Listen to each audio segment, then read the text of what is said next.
প্রবাসীদের এই দুনিয়াতে নিজের বাড়ি ঘর বলতে নেই, কারণ হলো প্রবাসীরা একটা নারী 1 বছর নফল ইবাদত করার চাইতে 1 বছর ইবাদত করার চাইতে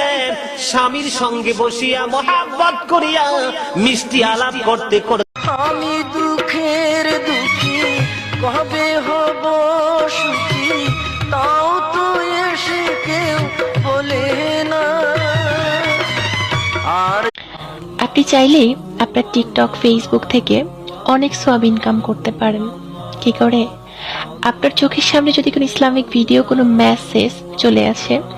আপনি সেটা কিয়ামতের কঠিন ময়দানে মা যখন তার কলিজার টুকরা সন্তানকে চিনবে না, সন্তান যখন তার জন্মদাতা মাকে মা বলে পরিচয় দেবে না, স্বামী যখন স্ত্রীকে চিনবে না, স্ত্রী যখন তার